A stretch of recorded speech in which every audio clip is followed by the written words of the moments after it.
인생이 사는 모든 날들이 내가 알든 모르든, 내가 인지를 하든 인지를 하지 못하든 매일매일 우리는 전쟁터에 몰려 있습니다.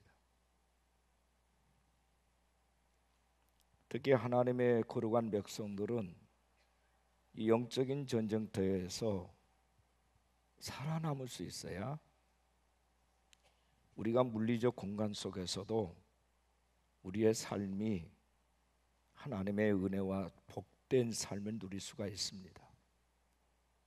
영 안에서 어떤 일이 일어나느냐에 따라서 우리 인생에 대한 현재와 미래의 그림이 달라지게 되는 것이죠. 예배 때만 우리가 전쟁을 치르는 게 아니고 우리의 모든 삶의 현장에서 가정에 있든지 또 사회에 있든지 무엇을 하든지 간에, 또 학생들이 공부하는 현장에서도 우리는 늘 원수로부터 공격을 당하고 있다는 사실을 잊지 말아야 합니다. 에베소서 6장 12절에 우리의 씨름은 혈과 육을 상대하는 것이 아니요 통치자들과 권세들과 이 어둠의 세상 주관자들과 하늘에 있는 악의 영들을 상대함이라. 눈에 보이지는 않지만 악한 영과의 이 싸움이기 때문에 우리는 분명히 알고 전제해야 되는 것은 내 힘으로, 인간의 힘으로는 이 전쟁을 우리는 승리로 이끌어낼 수 없다는 사실입니다. 대리 전쟁을 치르고 있는 거예요. 우리의 영 안에서 우리 주님께서 우리와 함께 싸워주시고, 또 우리 안에 계시는 보혜사 성령님께서 우리에게 힘을 공급해 주시는 겁니다. 절대로 혼자라고 생각하지 마십시오. 우리에게는 우리 주 예수 그리스도가 계시고 주님이 파송하시는 강한 군대가 우리 배후에 있다는 사실입니다. 근데 여러분, 예수님의 12 제자들을 보십시오. 주님을 그렇게 따라다니면서도 늘 좌절하고 실패하고 늘 엉뚱한 소리를 했어요. 주님이 십자가의 고난에서 말씀하실 때 그거를 이해를 하지를 못했고, 주님이 십자가에 매달릴 때는 정녕 그들은 정말 주님 곁에 서서 그것을 정말 우리 주님을 위로하고 우리 주님의 발 아래서 우리 주님을 굳게 붙들고 있어야 될 그 사람들이 다 배신하고 떠났습니다. 영의 실제 속에서 살지 않으면 이런 일들이 일어나요. 그런데 이들이 예수님께서 약속하신 대로 오순절날 성령 충만함을 받고 나서 그들은 그 이후의 삶이 달라졌어요. 도저히 그들로서는 아무것도 할 수 없는 무능력자들이었지만은, 그러나 이제 능력 있고 권세 있는 자들로서 복음으로 천하를 지배하는 사람들로 바뀌었습니다. 무엇이 그들을 그렇게 바꾸어 놨을까요? 그들 배후에서 역사하는 영적인 것이, 하나님의 영의 역사가 그렇게 만든 것입니다. 오늘 저는 중요한 제목으로 설교를 하려고 합니다. 우리 따라하겠습니다. 원수와 싸우는 무기. 옆에 사람에게 원수와 싸우는 무기가 있습니다. 오늘 이 말씀을 들으면서 이 무기 4가지를 말씀드릴 건데, 이 4가지 무기를 장착하시기를 축복합니다. 그럼 첫 번째 무기가 뭘까? 우리가 잘 아는 건데 그러나 가장 소홀히 하는 거예요. 이게 기도예요. 기도. 첫 번째 무기가 기도입니다. 여러분이 아시는 대로 출애굽기 17장을 보면 모세가 손을 들면 이스라엘이 이기고 손을 내리면 아말렉이 이기더니 모세 팔이 피곤함이 그들이 돌을 가져다가 모세 아래에 놓아 그가 그 위에 앉게 하고 아론과 훌이 한 사람은 이쪽에서 한 사람은 저쪽에서 모세의 손을 붙들어 올렸더니 그 손이 해가 지도록 내려오지 아니한지라 여호수아가 칼날로 아말렉과 그 백성을 쳐서 무찌르느니라.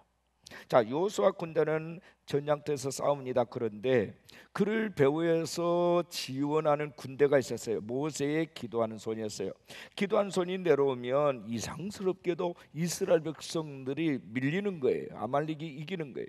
그래서 다시 기도한 손을 올리면 이제 여호수아 군대가 이기는 거예요. 이거를 가만히 지켜보고 있었던 아론과 훌이 아예 모세를 바위에 앉혀놓고 양쪽에서 한 손씩 들고 있었다. 그래서 해가 지도록 이 손이 계속해서 내려오지 않도록 할 때에 그 전쟁은 승리로 끝났다, 그런 얘기입니다. 그러니까 이 물리적 공간에서의 전쟁을 치료하는 그것보다 더 중요한 것은 영적인 이 배후에서 그 기도하는 손이 끊임없이 올려지고 있어야 된다는 겁니다.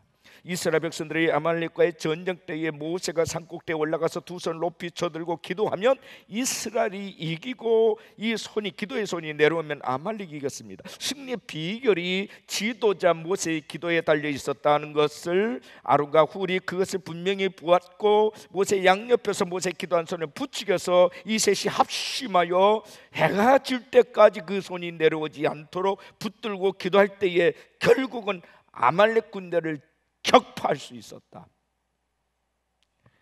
이거는 여러분 한 사건이 아니에요. 오늘 우리 크리스찬들이 어떻게 살아야 될 건가를 분명하게 보여주시는 예시입니다. 우리가 이 사건만큼이나 확실하게 기도의 능력에 대해서 정말 잘 이렇게 말씀해 주는 것이 이 본문 외에 없어요. 기도하면 이기고, 기도하면 여러분 승리합니다. 기도하지 않으면 진다는 간단한 논리예요. 여러분 기도하고 계십니까? 여러분의 기도는 살아있는 기도를 올려드리고 있습니까?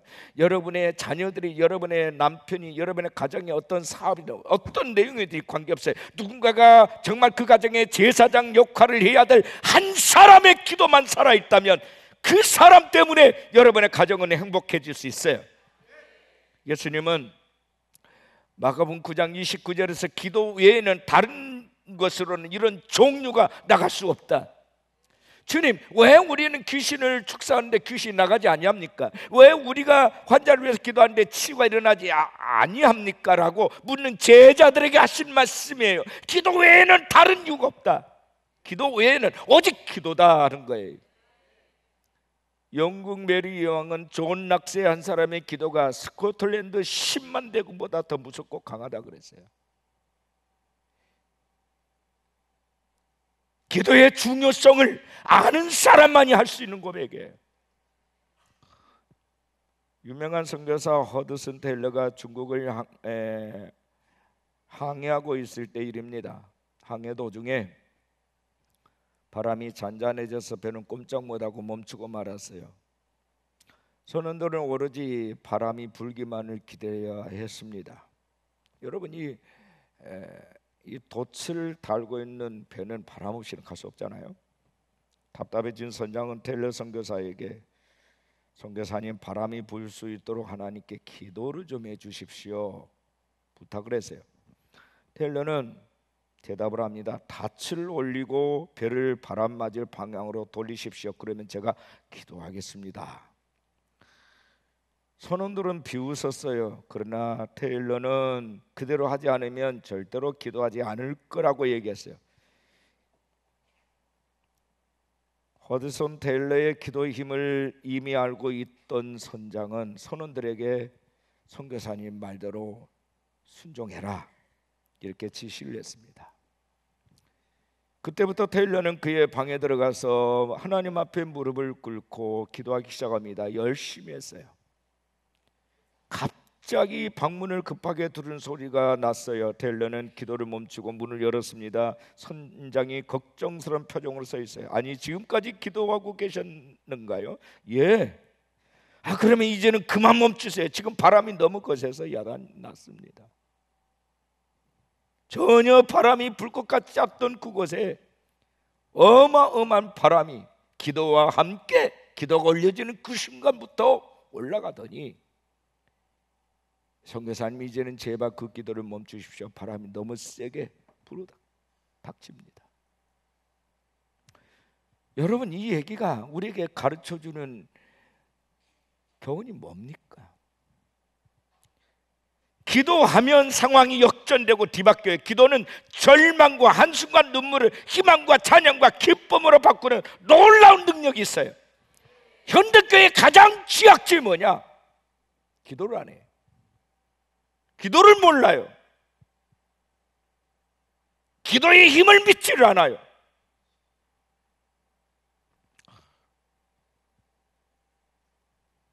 저는 목사입니다. 목사가 신학 공부하고 열심히 성경 연구하고 설교만 하면 목회가 절로 된답니까? 아니요. 제 경험으로는 기도하지 않으면 아무것도 할 수 없어요.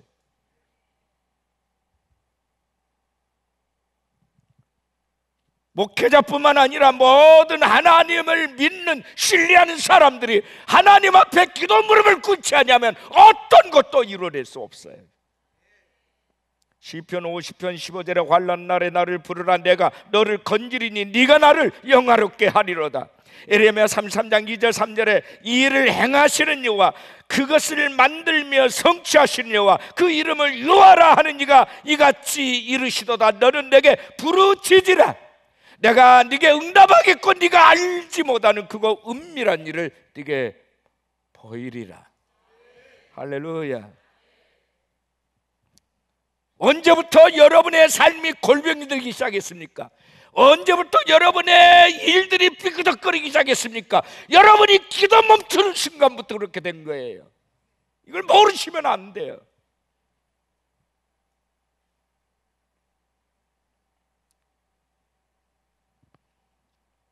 두 번째 무기가 찬양입니다. 따라합시다. 찬양. 역대하서 20장 21절 22절에 여호와를 찬송하여 이르기를 여호와께 감사하세 그의 인자심이 영원하도다 하게 하였더니 그 노래와 찬송이 시작될 때에 여호와께서 복병을 두어 유다를 치러 온 암몬 자손과 모압과 세일산 주민들을 치게 하셨으므로 그들이 패하였다.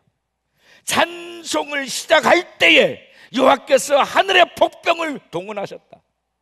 이 내용이에요.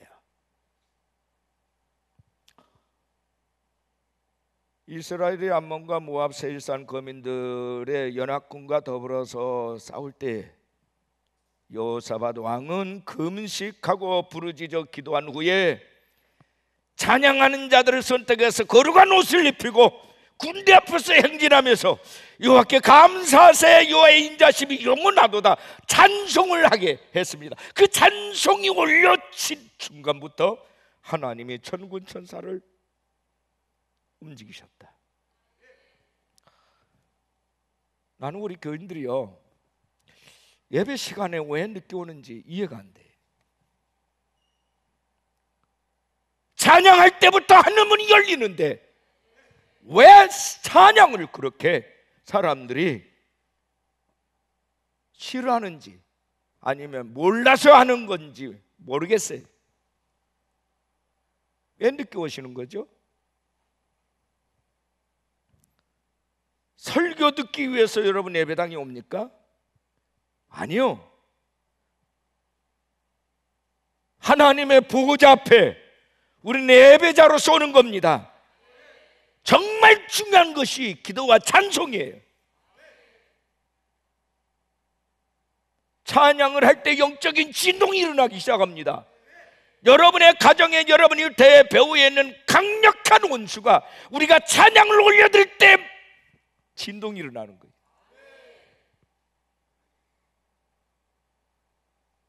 근데 그걸 몰라요 사람들이.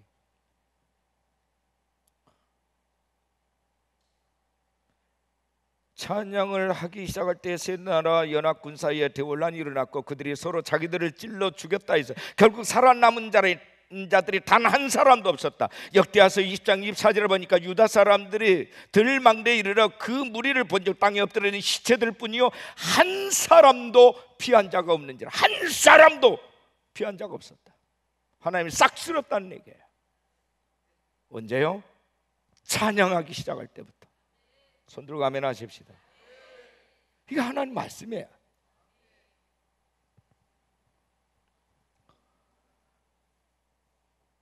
대적들이 가져온 재물과 의복 등 전리품을 수거하는데 사흘 동안 거둬들였다. 보너스로 하나님께서 전리품을 사흘 동안 거둬들였을 많은 재물을 거둬들이게 하셨어요. 2차 세계대전에 참전해서 심각한 외상 후 증후군이라고 하는 병을 앓는 퇴역 군인이 있었습니다. 외상 후 증후군, 이게 뭘까요? 전쟁이나 사고 현장에서 심한 충격을 받고 뒤에 온 우울증이라든지 실어증이라든지 불면증, 대인기피증 같은 일종의 후유증이에요. 그래서 이 군인은 우울증과 실어증이 있었는데 병원에서도 딱히 해결할 점을 찾지를 못해서 아주 의미 없이 계속 그런 진료만 반복을 하고 있었어요. 의사가 고민을 한참 하다가 어떻게 하지? 그래서 그 사람의 추억을 좀 되살릴 수 있는 좋은 환경을 만들어 줘야 되겠다라고 생각을 했어요. 그 사람이 전에 다녔던 그 교회를 의사가 손잡고 같이 갔습니다. 아주 예배는 뜨거운 찬양으로부터 분위기가 막 올랐어요. 이 태역 군인은 자리에 앉아서 찬양을 듣더니 눈물을 흘리기를 시작합니다. 그리고 잠시 뒤에 일어나서 해중과 함께 찬양을 하기 시작했어요. 자신도 모르게 입이 열려버린 거예요. 기적이 일어났어요. 의사는 지금까지 이런 광경을 본 적이 없어서 놀라 입을 다물 수가 없었답니다. 예배가 모두 끝난 뒤에 의사는 군인에게 도대체 당신에게 무슨 일이 일어난 것인지 나에게 좀 자세하게 하려 달라. 이 사람이 이렇게 말합니다. 내가 찬양을 듣는 순간 무언가 평안한 느낌이 느껴져 왔습니다. 누군가가 제 마음의 상처를 어루만지는 것 같았습니다. 저는 그분이 하나님이라는 사실을 알았습니다. 저는 찬양을 하지 않으면 견딜 수 없을 것 같다 입을 열었습니다. 제가 실어증에 걸렸다는 것조차도 생각할 겨를이 없었습니다. 자신도 모르게 입이 열려져서 찬양을 했다는 거예요. 여러분, 찬양이 능력이에요. 우리 교회는 강력한 찬양을 올려드리는 교회입니다. 왜 예배 시간을 늘려가면서까지 찬양을 해야 되는지 여러분 그 이유를 아셔야 돼요. 그럼 오시면 안 돼요. 제가 미국에 가보니까 강하게 일어나는 모든 교회를 탐방을 해봤는데, 다는 아니지만 탐방을 했는데 놀라워요. 찬양이 어떤 교회는 1시간 동안 서서 예배를 드려요. 그 예배 총 3시간 돼요. 줄 낮에. 놀라서요. 충격을 받았어요. 제가 모든 내중이 일어나서 1시간 동안 찬양을 올려드려요. 설교 전에. 설교 후에도 1시간을 해요. 그러니까 그 예배 참여한 모든 사람들이 막 하나님의 임재 속에서 뜨거움을 다 경험하는 거예요. 치유가 일어나는 거예요. 귀신이 떠나는 거예요. 여러분 아시겠어요? 우리 안에 변화를 일으키신 분이 누구세요? 하나님이세요. 우리를 바꾸시는 분은 전능자시라고요. 여러분이 스스로 여러분을 바꾸는 게 아니에요. 그분을 높일 때, 그분을 찬양할 때 하늘문이 열립니다. 세 번째 무기, 원수와 싸우는 무기 세 번째는 믿음이에요. 믿음. 여러분 요한일서 5장 4절 5절에 이렇게 말씀합니다. 무릇 하나님께로부터 난 자마다 세상을 이기느니라. 세상을 이기는 승리는 이것이니 우리의 믿음이니라. 예수께서 하나님의 아들이심을 믿는 자가 아니면 세상을 이기는 자가 누구냐? 예수님이 나의 구주란 사실을 믿는 믿음, 이 믿음이 견고한 사람만이 세상을 이긴대요.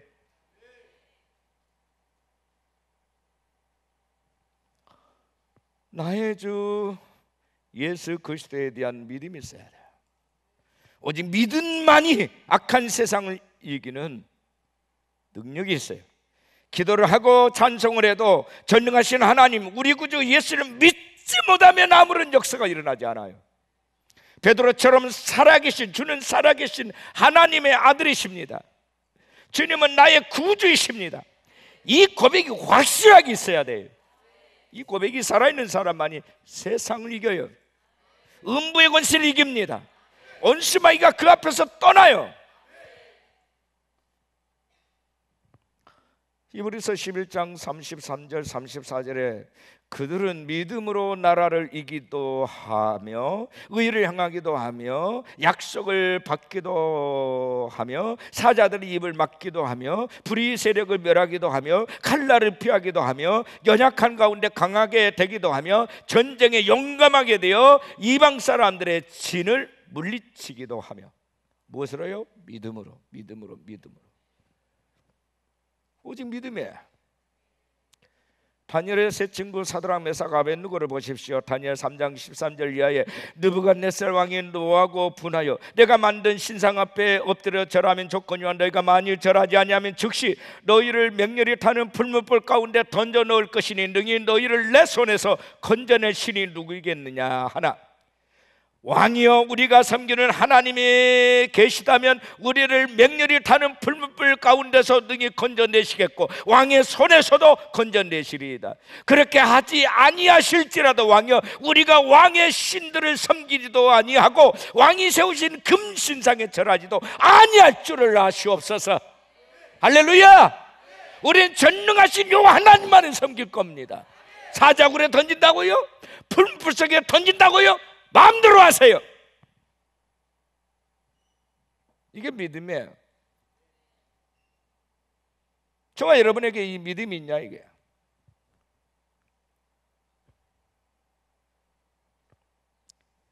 교회를 다닌다고 하는 것이 믿음이 아니고 나의 주 나의 하나님, 전능하신 하나님이 나의 든든한 백그라운드가 되신다.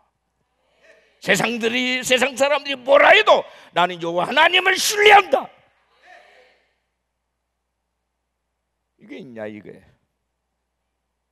바벨론 왕 느부갓네살이 금신상을 만들어 놓고 그 앞에 절하지 않은 자는 다 풀무불 속에 넣어 주겠다 공포했습니다.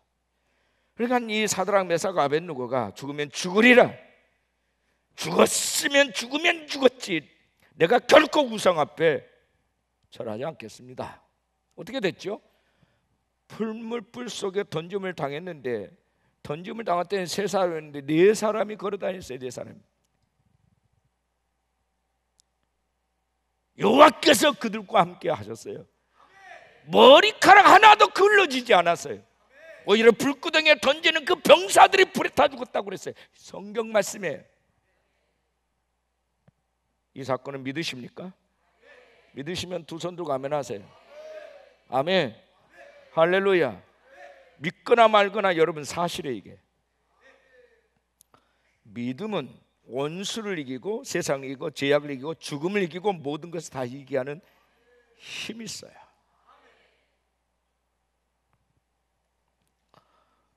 어린 다윗이 무엇을 가지고 골리앗과 싸워 이겼습니까? 오직 믿음 하나에. 믿음에.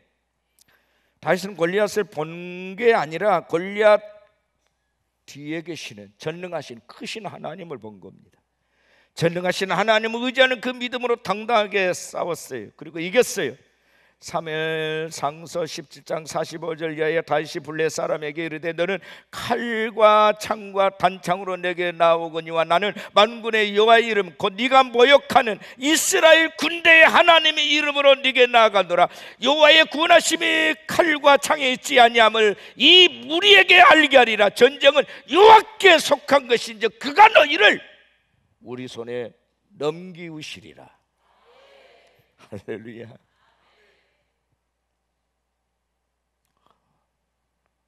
저와 여러분이 유대에서 마귀가 물러가는 게 아니에요.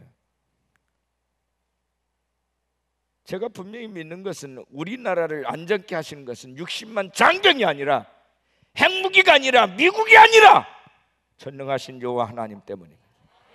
아멘 하십시다. 기억하셔야 돼요. 군대가 필요 없다는 게 아닙니다. 무기가 필요 없다는 게 아니에요. 가장 중요한 것은 하나님의 군대를, 하나님의 무기를 사용하셔야 된다는 겁니다. 전능자께서.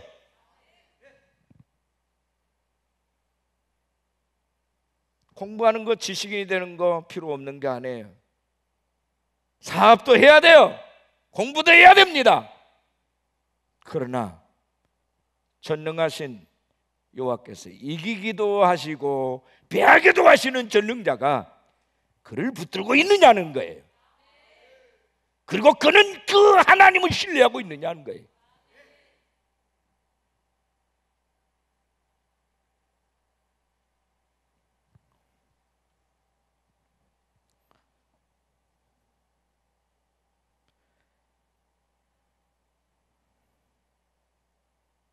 어린 다윗은 무기 하나 없이 나갔어요.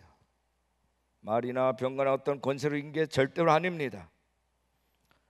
더 이상 1%의 가능성도 기대할 수 없는 상황에 이르렀을 때 어떻게 해야 합니까?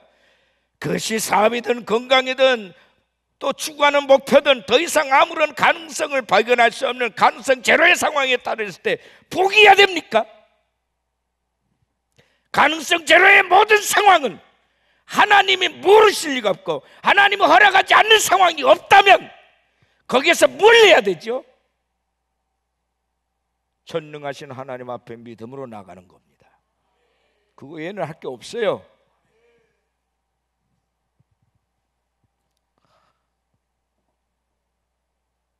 놀랍게도 성경의 모든 스토리는 늘 절망적인 상황, 모든 것이 끝난 것 같은 상황에서 하나님의 개입하심으로 새롭게 반전되는 스토리입니다.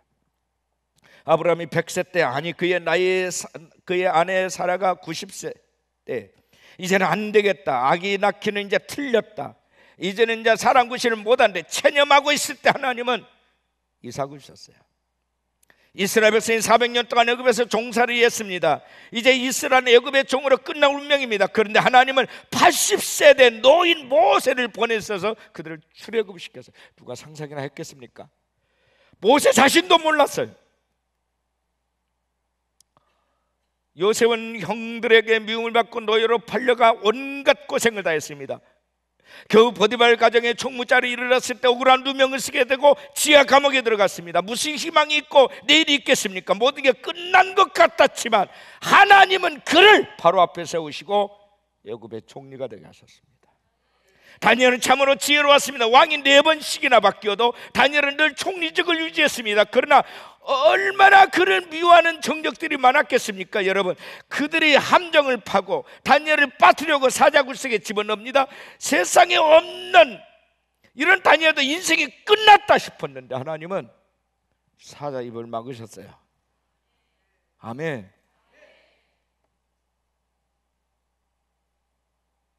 사방이 막혔어요. 절망스러운 상황이에요. 도저히 인간적으로는 아무리 머리를 쥐어짜도 답이 나오질 않습니다. 어떻게 해야 되지요? 바로 그 순간이 하나님 앞에 100% 의지해야 될 순간이에요. 100%, 99%가 아니라 100%예요. 그래서 하나님 우리를 절망의 상황으로 곧잘 집어넣으세요. 여러분, 그 경험 안 하셨나요? 안 하셨다면 앞으로 하게 될 거예요. 맹세코. 저는 그 경험을 너무 수없이 많이 했어요. 이제는 사인만 오면 이제 무조건 하나님 앞에 엎어져요. 다른 거 안 해요. 아버지, 오늘의 상황은 아버지께서 내게 허락한 상황입니다. 내가 오직 믿음으로 돌파하겠습니다. 이 종의 기도를 들으시고 이 종이 올려드린 찬양을 받으시옵소서.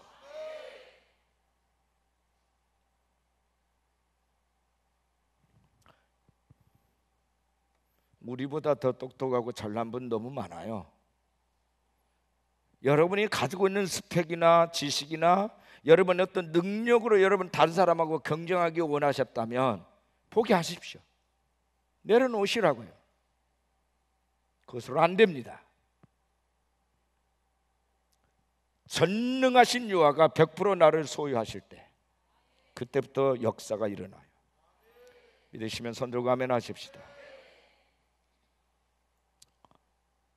인간에 있어서 희망의 끝이 보이지 않을 때 그때 하나님이 일하세요.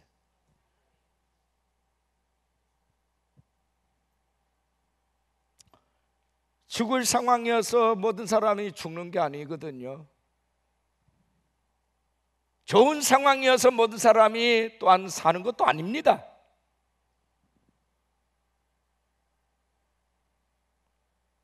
상처나지에 홀로 계신 전능하신 여호와 하나님을 믿으신다면, 여러분 안에 있는 모든 혼과 영과 모든 것을 총동원해서 그분을 높여드리시기 바랍니다. 그분께 여러분의 믿음을 증명해 보십시오. 그리고 기다리세요.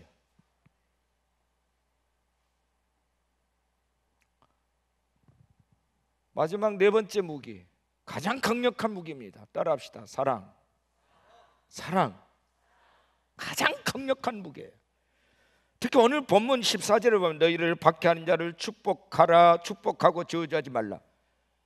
여러분 아시죠? 하나님은 사랑이시라. 성령님도 사랑의 영이십니다.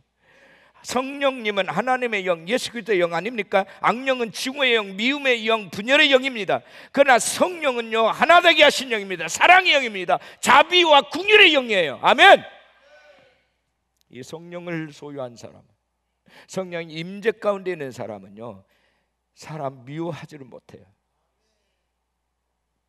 사람을 증오할 수가 없어요. 사람을 저주할 수가 없어요. 왜냐하면 성령의 성품 자체가 사랑의 영이시기 때문에, 사랑이라는 인격을 갖고 계시기 때문에 그분께 예속이 되어 있고 그분의 충만한 가운데 거한 사람은 남을 저주할 수가 없어요.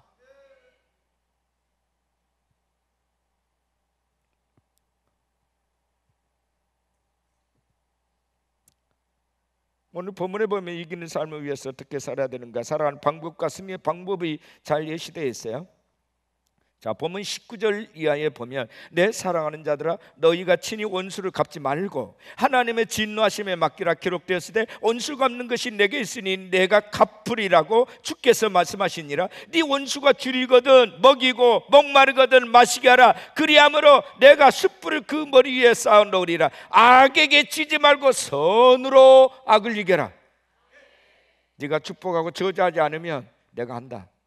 그 머리에, 원수 머리에 숯불을 쌓으려. 숯불이 뭐냐면 심판이에요. 여러분 우리의 숯불을 이고 여러분 살 수 있나요? 못 살죠. 근데 하나님은 그걸 그렇게 하신대요. 그러니까 너는 증오하거나 미워하거나 저주하지 말고 너는 축복만 해라, 사랑만 해라. 그럼 내가 다 알아서 한다. 저 얼마 전에 우리 탈북인들에게 그랬어요. 김정은 정권에 대해서 그 정권을 없애버려야지 왜 그들을 만났냐는 거예요. 그 내가 그랬어요. 하도 답답해서 당신 김정은 위원장을 위해서 기도해봤냐? 내가 그랬어요. 성경에 기도라고 그랬지 않느냐? 통치자들을 위해서. 아무 말도 안 해. 왜 우리가 성경대로 살 수 없느냐? 성경이 대답이다 그랬어요. 성경이, 하나님의 말씀이 대답이다.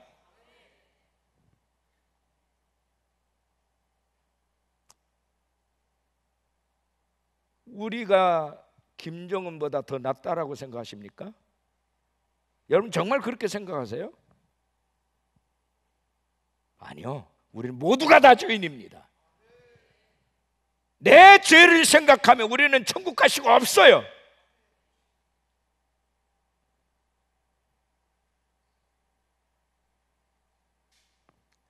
우리는 남을 심판하거나 저주할 권리가 없습니다. 그 모든 권한은 아버지 하나님, 전능하신 하나님의 고유의 영역이세요. 아멘이십니까?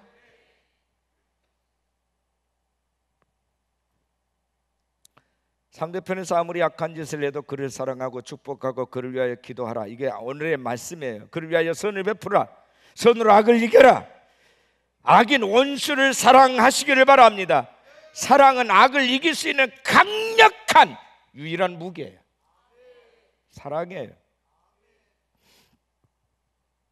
하나님께서 종에게 끊임없이 요구한 것도 이거예요. 너는 사랑만 해라, 나의 종아.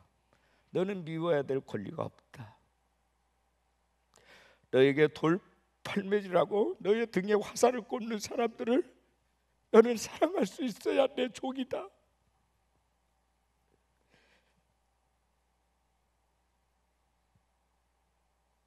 저는 유구무원이에요. 그렇게 말씀하실 때마다 주님께 할 말이 없어요.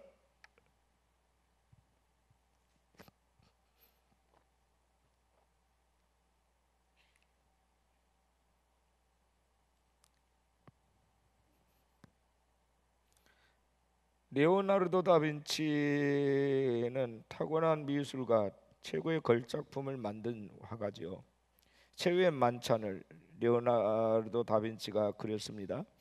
이 작품이 탄생하기까지 숨겨진 에피소드가 있어요.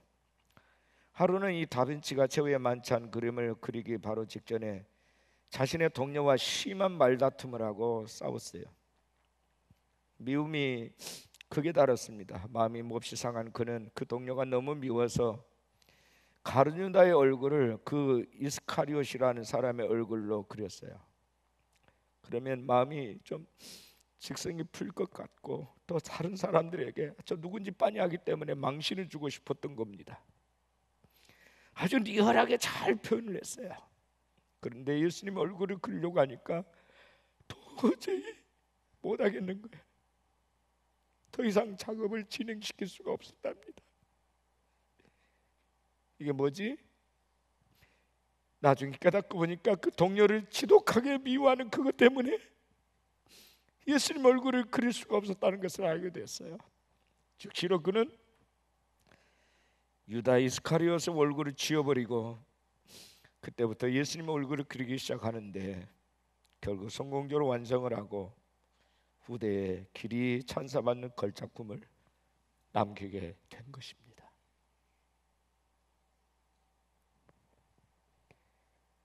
하나님을 사랑하는 자는 자기의 소원을 사랑한 자가 아니에요. 하나님을 사랑하는 자는 자기의 목적을 위해서 하나님을 이용한 자가 아닙니다. 하나님을 사랑하는 자는 자신보다도 오로지 하나님의 뜻을 이루어드리기 위해서 살아요.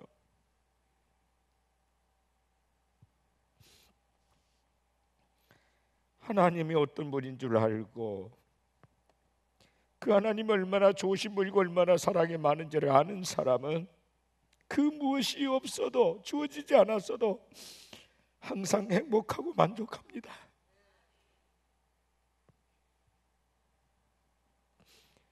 내 질병을 고쳐주지 않아도 감사할 수 있어요. 내게 풍요로운 재물을 주지 않아도 감사가 나와요. 전능하신 하나님 그분 한 분 때문에, 그분의 사랑을 알기 때문에.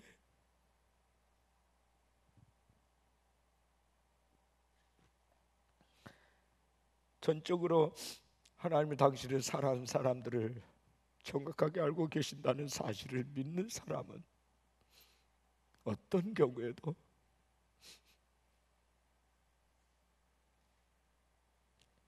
아버지의 마음을 빼앗기지 않습니다.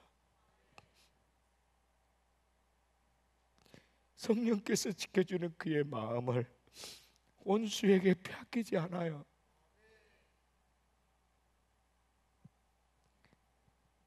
왜 그토록 사랑해야 될 남편이 미운 겁니까? 왜 그토록 아껴줘야 될 아내가 그렇게 밉나요? 내 목숨을 다 죽어도 바꿀 수 없는 자식이 왜 그렇게 싫으세요?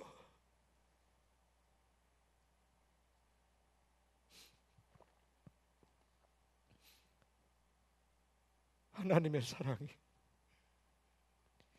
우리에게 고갈되는 거예요.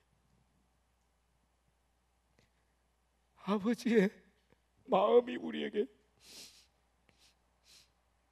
없어져 가고 있는 거예요.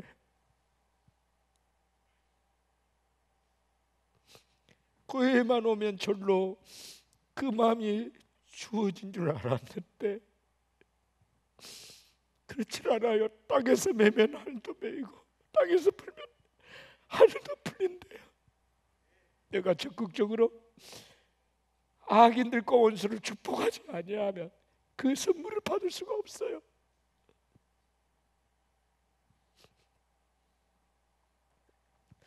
주님은 말씀하셨습니다. 원수를 축복하라. 그가 축복받을 짓을 하지 못했는데 네가 축복하면 그 축복이 너에게로 돌아올 것이고, 원수를 저주하지 마라. 네가 저주받을 짓을 하지 않는 원수라고 해서 네가 저주하면 그 저주가 너에게 돌아온다. 정말 은혜와 사랑과 복을 받고 싶거든 어떤 경우에도 어떤 사람도 저주하지 말고 축복하시기를 바랍니다.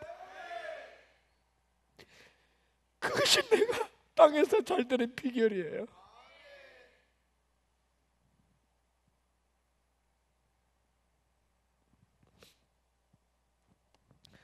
여러분의 가정에 문제가 있으신가요?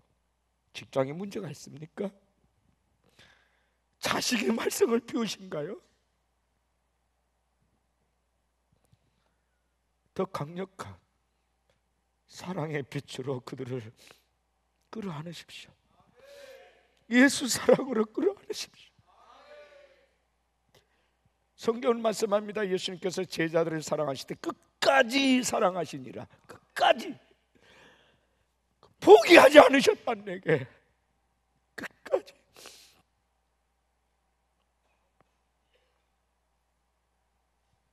저는 오늘 원수를 이기는 강력한 무기 4가지를 말씀드렸습니다. 첫째는 뭐죠? 기도입니다. 두 번째는요, 찬양이에요. 세 번째는요, 믿음이에요. 네 번째는 사랑입니다. 아가페. 에로스가 아니에요. 아가페예요. 필레오가 아니에요. 아가페입니다. 스톨게가 아닙니다. 아가페예요. 우리가 아가페 할 때 하늘문이 열리고 여러분의 산업의 문이 활짝 열리게 될 줄로 믿습니다.